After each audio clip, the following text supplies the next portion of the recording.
Assalamualaikum warahmatullahi wabarakatuh. Perkenalkan, nama saya Wahyu Gusti Wibowo. Saya dari kelas Praktikum B TRO 2024 dengan NIM 3 di terakhir 032. Di sini saya ingin buat video presentasi untuk materi. Yang pertama, kita membahas MATLAB, Simulink, dan Modeling Simulation. Yang pertama, MATLAB.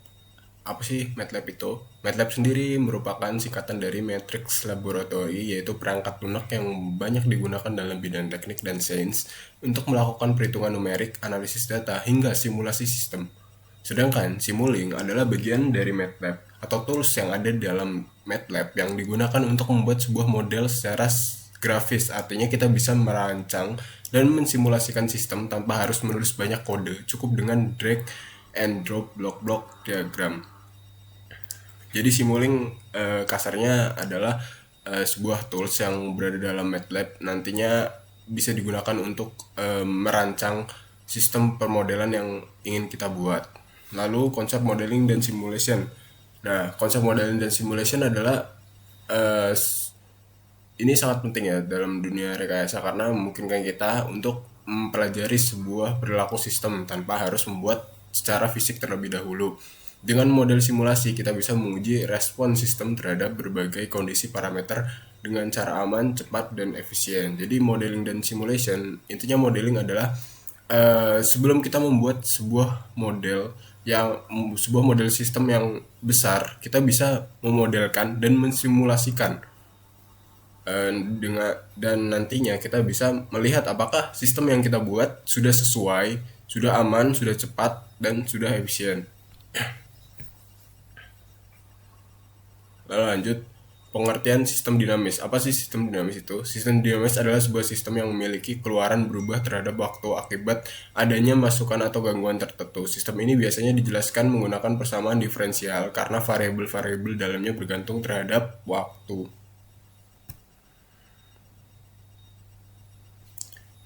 Lanjut, materi Laplace Transform. Laplace Transform adalah metode matematis yang digunakan untuk mengubah persamaan diferensial dalam domain waktu menjadi persamaan aljabar dalam domain Laplace. Transformasi ini mempermudah analisis sistem dinamis karena turunan dan integral dapat diubah menjadi sebuah operasi perkalian pembagian sederhana. Kelebihan utama transformasi Laplace yaitu mempermudah penyelesaian persamaan diferensial, dapat digunakan untuk menganalisis respon sistem terhadap berbagai input, step ramp, sinusoidal, dan lain-lain, dan menjadi dasar untuk menentukan fungsi alih atau transfer function. Jadi Laplace transform ini adalah sebuah persamaan matematika yang nantinya kita gunakan untuk menganalisa apakah sistem yang kita gunakan sudah sesuai dengan yang nantinya kita gunakan. Jadi sistem yang kita buat dibawa dulu ke dalam metode matematis, dengan nantinya kita cek apakah sudah sesuai atau belum.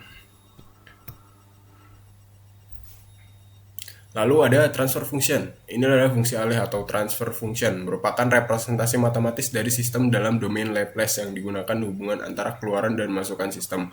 Fungsi alih dapat dinyatakan dalam persamaan GS sama dengan YS per US, di mana GS adalah fungsi alih sistem, Y adalah transformasi Laplace dari keluaran, dan U adalah transformasi Laplace dari masukan. Fungsi alih atau transfer function merupakan representasi matematis dari sistem dalam domain Laplace yang menunjukkan hubungan antara keluaran dan masukan sistem. Lalu kita akan membahas tiga sistem yang ada pada materi ini, yaitu sistem mekanik, sistem elektrik, dan sistem hidrolik. Sistem mekanik adalah sistem yang sering terjadi dari massa, pegas, peredam, dan input yang diberikan bisa berupa gaya, sedangkan outputnya adalah posisi atau kecepatan. Persamaan sistem ini biasanya diturunkan dari hukum Newton tentang gerak, yaitu F sama dengan ma, F sama dengan ma, dan F sama dengan ma, dan kemudian dikonversi menjadi fungsi alih menggunakan transformasi Laplace. Sistem elektrik. Pada sistem elektrik, komponen utama yang sering digunakan adalah resistor, induktor, dan kapasitor. Input sistemnya biasa berupa tegangan, sementara output yang dihasilkan adalah berupa arus atau tegangan pada salah satu komponen. Prinsip analisanya biasanya didasarkan pada hukum-hukum elektrikal seperti hukum Kirchhoff dan hukum Ohm. Lalu selanjutnya ada sistem hidrolik. Sistem hidrolik ini bekerja berdasarkan aliran fluida, tekanan yang dianggap setara dengan tegangan listrik, dan laju aliran fluida dianggap setara dengan arus listrik. Dengan pendekatan analogi ini, sistem hidrolik dapat dimodelkan menggunakan prinsip yang sama seperti sistem elektrik, sehingga analisisnya menjadi lebih sederhana. Jadi sederhananya sistem hidrolik ini mirip seperti sistem elektrik. Lalu tadi ada 3 sistem-sistem, yaitu hidrolik, mekanik, dan elektrik. Lalu apa sih sistem kontrol itu? Sistem kontrol merupakan sistem yang dirancang untuk mengatur dan mengendalikan perilaku suatu proses agar outputnya sesuai dengan nilai yang diinginkan atau set point yang diinginkan. Sistem kontrol itu dapat dibedakan menjadi 2 jenis, yaitu yang pertama open loop atau sistem kontrol terbuka, di mana output tidak dikirimkan balik ke input untuk mengecek. Yang kedua itu ada closed loop atau sistem kontrol tertutup, di mana output nanti dibalikan lagi ke input dan menjadi sebuah feedback namanya. Lanjut. Oke, bisa kita lihat di sini diagram bloknya. Yang pertama ini open loop system yang seperti saya sudah jelaskan tadi, input nanti masuk ke controller, terus ada hasilnya kontrol sinyal masuk ke proses yang digunakan suatu sistem.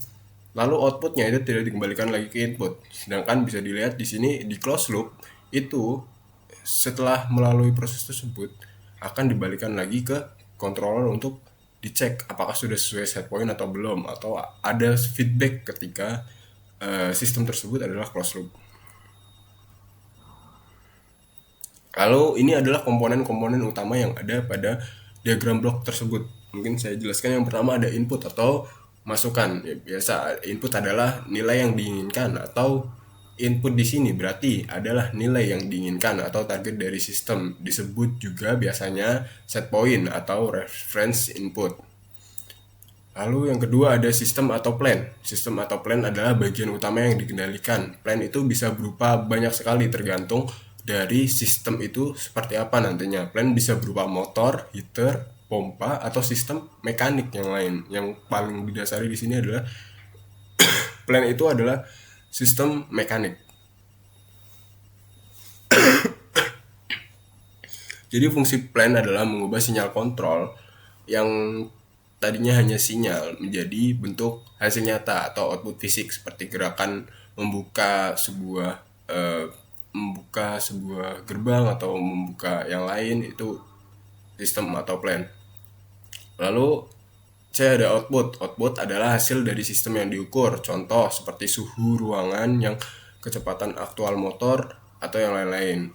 Output ini ketika masuk di closed loop itu akan dikembalikan lagi ke input atau controller. Nanti akan dibandingkan dengan set point-nya apakah sudah sesuai atau belum, dan nanti akan diproses lagi. Sedangkan jika open loop itu outputnya tidak akan ada feedback ke input lagi. Lalu next ada sensor atau feedback, digunakan untuk mengatur output sistem, mengirimkan balik ke pengendali. Tujuannya agar sistem mengetahui apakah hasil sudah sesuai dengan keinginan atau set point ya. Misalnya sensor mengatur suhu, waktu aktual di ruangan, dan mengirim data ke pengontrol. Nah, misal kita ambil contoh AC ketika kita set point-nya di 20 derajat, dia akan mendinginkan ruangan tersebut di suhu 20 derajat. Nah, ketika sensor ini membaca suhu ruangan tersebut sudah 20 derajat, maka feedback atau hasilnya akan dikirimkan ke controller, sehingga controller mengirimkan sinyal kepada plan untuk mematikan sementara AC-nya agar suhu tetap terjaga di 20 derajat.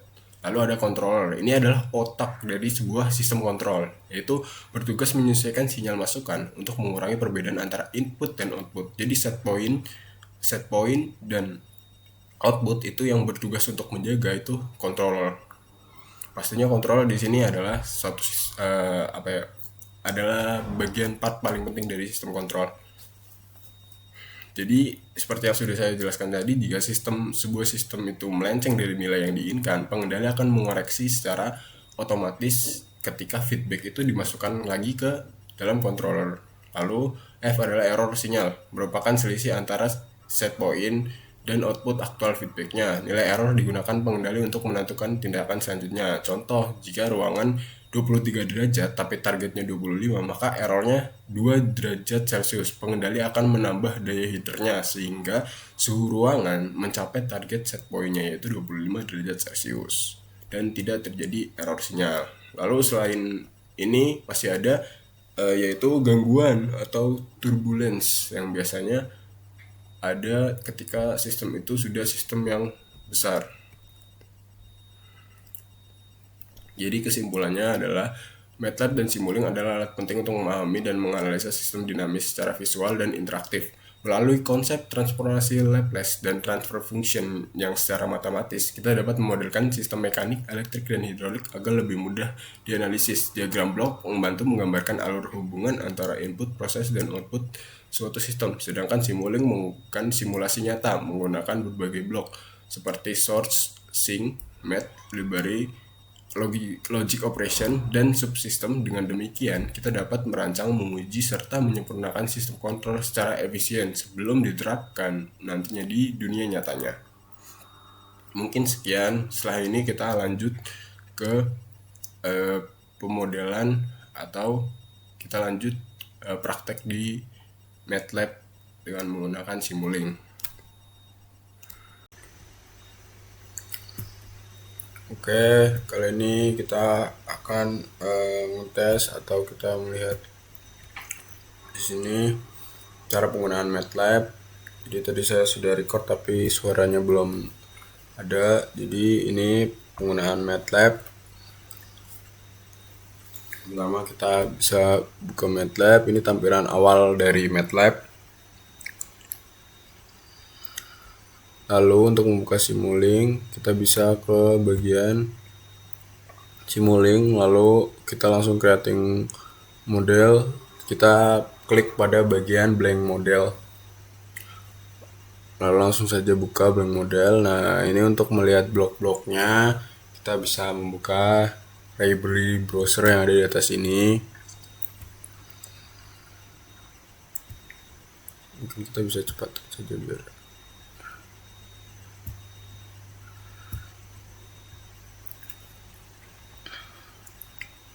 Nah, ini kita buka. Ini banyak sekali pilihannya. Kita akan praktekkan untuk praktik Simulink source blocknya. Kita di sini gunakan sine wave untuk membuat sinyal uji. Nanti sinyal ini juga bakal masuk ke math library untuk dihitung. Misalnya dijumlahkan menggunakan gain. Nah, ini menggunakan scope.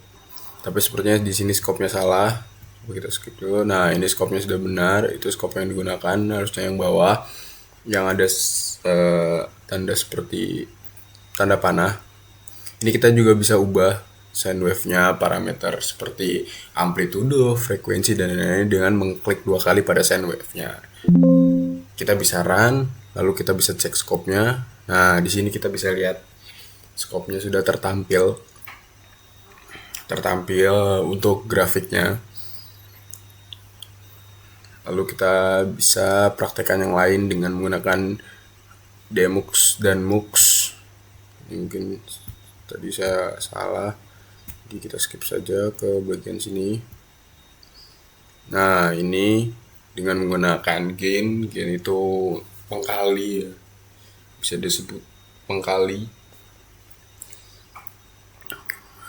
Ini kita setting dulu dengan Mux-nya. Mux itu nanti dengan 2 input menghasilkan 1 output. Nah, Demux itu untuk memecahnya lagi, memecah output tadi menjadi 2 lagi. Jadi di sini scope-nya dibutuhkan 2 untuk kita melihat.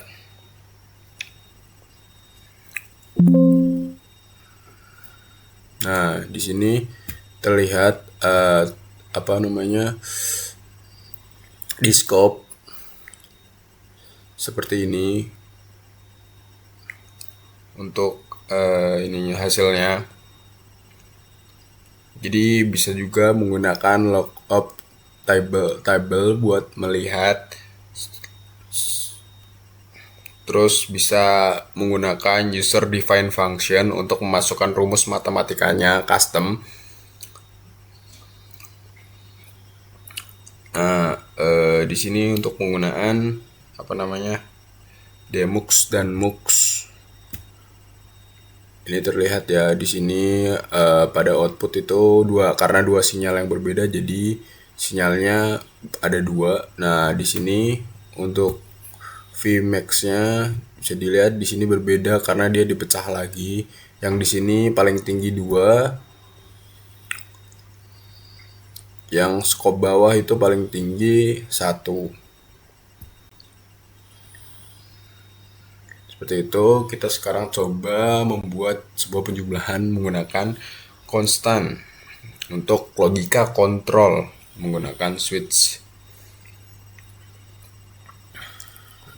Kita coba di sini ya penjumlahan. Ini menggunakan yang namanya AND. Ini namanya add, ini di math operation, lalu tambahkan display untuk menampilkan hasilnya. 1 dimasukkan ke situ, dua-duanya dimasukkan, lalu ini masuk. Nah, di sini terlihat ya jumlahnya setelah di run. 3 tambah 1 itu di display nanti terlihat 4. Lalu ini bisa diubah. Kita cek angka lebih besar.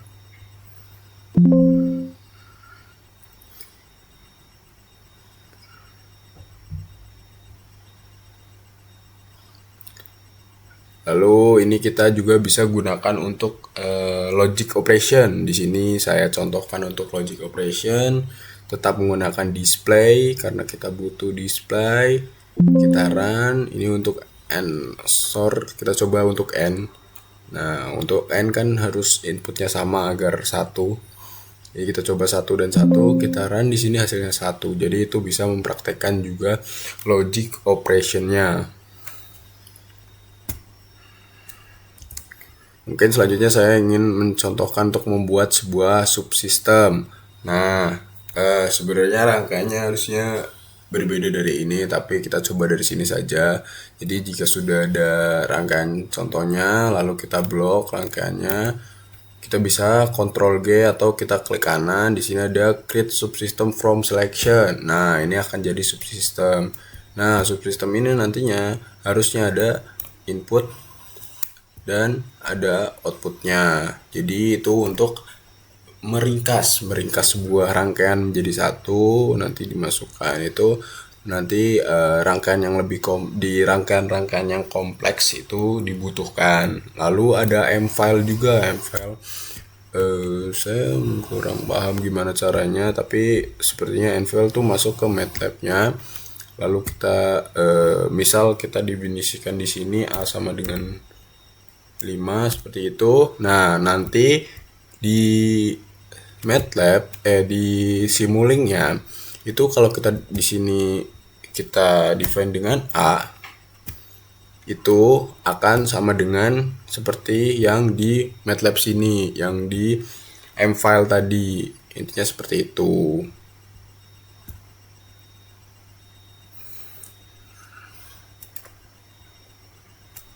Sekian video presentasi dari saya, kurang lebihnya mohon maaf. Wassalamualaikum warahmatullahi wabarakatuh.